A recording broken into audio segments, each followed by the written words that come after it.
आपलं स्वागत करते। आता पाहूया बातम्या विस्ताराने। पॅरिसमध्ये आयोजित युरोपमधील सर्वात मोठ्या तंत्रज्ञान आणि स्टार्टअप कार्यक्रम विव्हा टेक 2026 या कार्यक्रमात आज पंतप्रधान नरेंद्र मोदी, फ्रान्सचे राष्ट्राध्यक्ष इमॅन्युएल मॅक्रॉ यांच्या समवेत सहभागी झाले। तंत्रज्ञान क्षेत्रातील उद्योजक, स्टार्टअप्स, गुंतवणूकदार आणि व्यावसायिकांचा सहभाग असलेल्या या कार्यक्रमात मार्गदर्शन करताना पंतप्रधानांनी मानव केंद्रित कृत्रिम बुद्धिमत्ता आणि अत्याधुनिक तंत्रज्ञानाबाबत भारताचा दृष्टिकोन तसंच उदयोन्मुख तंत्रज्ञानाच्या क्षेत्रात भारत आणि फ्रान्स यांच्यातील वाढत्या सहकार्यावर प्रकाश टाकला। तंत्रज्ञानाच्या जोरावर भारतात वेगानं परिवर्तन घडत असून स्थित्यंतराच्या काळात तंत्रज्ञान सर्वांसाठी उपयुक्त ठरलं पाहिजे अशी भारताची भूमिका आहे असं प्रतिपादन पंतप्रधान नरेंद्र मोदी यांनी विव्हा टेक या कार्यक्रमात बोलताना केलं। जेव्हा तंत्रज्ञानाचा विषय येतो तेव्हा नवोन्मेषासोबत त्याची उपलब्धताही महत्त्वाची ठरते। तंत्रज्ञान सर्वांसाठी खुलं झाल्यावरच प्रगती साधू शकते असं सांगत भारतात तंत्रज्ञान आधारित उपाय तळागाळातील लोकांपर्यंत समृद्धी पोहोचवत आहेत याकडे त्यांनी लक्ष वेधलं। जगातील सर्वात मोठी डिजिटल ओळख प्रणाली निर्माण करण्यापासून ते जगातील सर्वात मोठ्या डिजिटल पेमेंट मंचापर्यंतची भारताची ही वाटचाल आहे। आर्थिक समावेशन, शिक्षण, टेलिमेडिसिन, कृषी आणि इतर क्षेत्रात भारत मोठ्या प्रमाणावर तंत्रज्ञानाचा वापर करत आहे असं त्यांनी सांगितलं।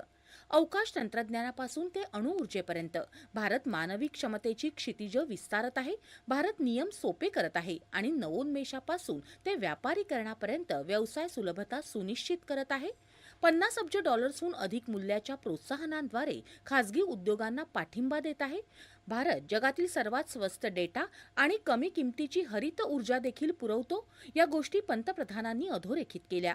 एकीकडे सरकार मोठ्या प्रमाणावर सार्वजनिक हिताची कामं करत असताना भारताचे स्टार्टअप्स प्रत्येक क्षेत्रात मानवी जीवनात परिवर्तन घडवत आहेत असं ते म्हणाले। जिथे पारंपरिक पद्धती अपयशी ठरतात तिथे नाविन्यपूर्ण उपाय मदत करू शकतात। भारतासाठी AI म्हणजे सर्वसमावेशक आहे असं सांगत भारतासोबत काम करून उत्तम फलनिष्पत्ती साध्य करण्याचं आवाहन पंतप्रधानांनी यावेळी केलं। AIनं लोकांचं जीवनमान सुधारावं, त्याची उपलब्धता वाढवावी, विकासाला चालना द्यावी असं त्यांनी सांगितलं। भारत फ्रान्स नवोन्मेष वर्ष सुरू झाल्यामुळे फ्रान्स एक महत्त्वाचा दुवा म्हणून काम करत आहे, जो भारत आणि युरोपच्या तंत्रज्ञान क्षेत्रातील व्यवस्थेला एकमेकांच्या अधिक जवळ आणत आहे असं ते म्हणाले। 2026 हे वर्ष भारत आणि युरोपसाठी विशेष आहे।